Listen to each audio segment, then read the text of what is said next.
As Benjamin Franklin said, in 1736 I lost one of my sons, a fine boy of 4 years old, to the smallpox. I long regretted bitterly, and still regret that I had not given it to him by inoculation. This I mention for the sake of parents who omit that operation, my example showing that the regret may be the same either way, and that therefore the safer should be chosen.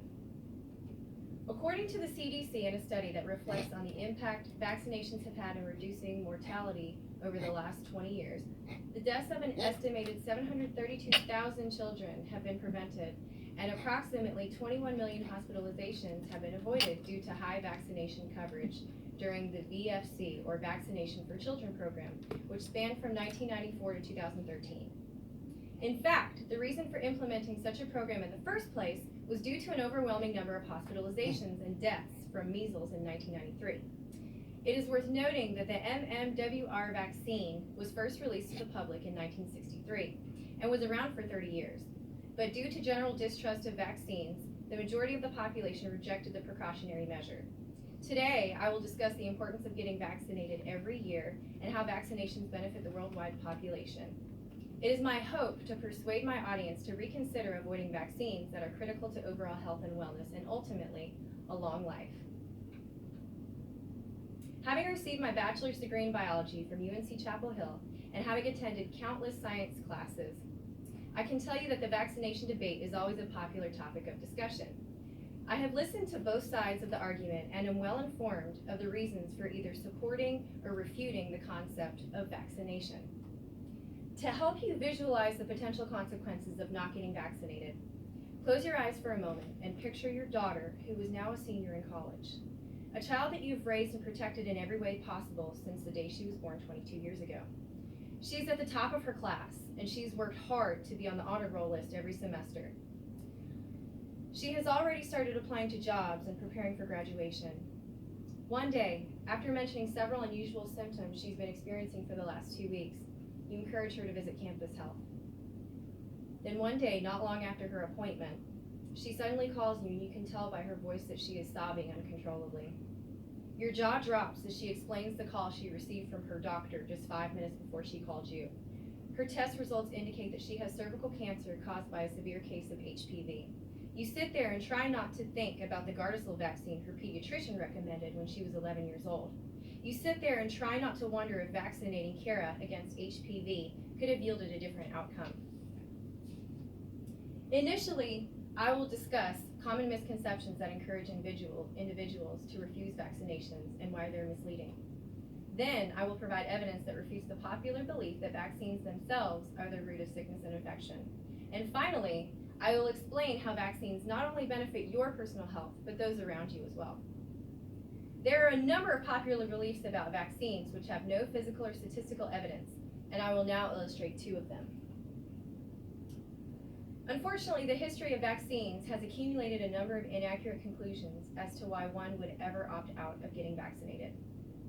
One conclusion is that herd immunity will sufficiently protect the remainder of the population that does not get vaccinated, when in reality, epidemics can occur if the portion of the population receiving vaccinations is too low. According to Cowan and Smith, herd immunity is defined as mass immunization that in turn provides indirect protection to unvaccinated individuals. Individuals who are still susceptible to the disease are shielded from the illness due to the vast majority being immunized, and, so to speak, dead ends with no possibility of transmitting the infection. However, it is important to note that this concept is only effective when the majority of the population is willing to receive the shot. If half the population is vaccinated while the other half refuses the shot, the density of individuals at risk for catching the sickness is too high to offer protection. Another common misconception is that vaccines are too costly and expensive. According to Sawaya and Gessner in an article on acute otitis media, the release of the PVC-13 vaccine ultimately resulted in a $5.6 billion decrease in hospitalization bills in the U.S. Statistical analyses indicate a direct correlation between this reduction and the number of AOM infections or incidents. In short, an estimated 10.8 million fewer incidents were noted in 2016 compared to 2011, which would account for why the amount of money spent on antimicrobial prescriptions and medical care was astonishingly low. Let us now move on to another widely held but incorrect belief regarding how vaccines work. Many individuals have developed the widespread assumption that getting vaccinated is the cause of the infection itself. Many opposed to vaccination believe that vaccines make you sick. According to Charlotte, what people mistake for getting sick are the mild symptoms such as developing a fever, nausea, inflammation at the injection site, or drowsiness. These symptoms are completely normal reactions to the vaccine and subside within a few days. They are in no way representative of the symptoms that you would experience if you actually caught the infection. Still others, however, believe that receiving a vaccine for a specific disease is actually the true cause of that same disease and will infect you with it. This is not the case at all, as Charlotte explains that the measles vaccine, for instance, is what is known as a live but attenuated virus. This means the vaccine contains a weakened form of the measles virus, which leads many to automatically jump to conclusions. It does sound weird, I will admit, letting someone inject a living virus into your body. However, this does not in any way insinuate that the virus actually attacks your immune system. While 5% of those who receive the MMR vaccine do develop a slight rash, this is the most serious side effect, and the rash disappears within a matter of days, which is much more desirable in comparison to actually catching measles. But most importantly is how getting vaccinated can keep the ones you love safe. Getting vaccinated is not only beneficial to your health and well-being, but also to those around you, such as coworkers, family, and most importantly, friends.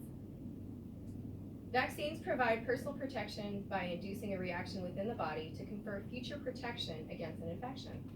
It is a way to train your body to combat a particular disease without ever having been exposed to it.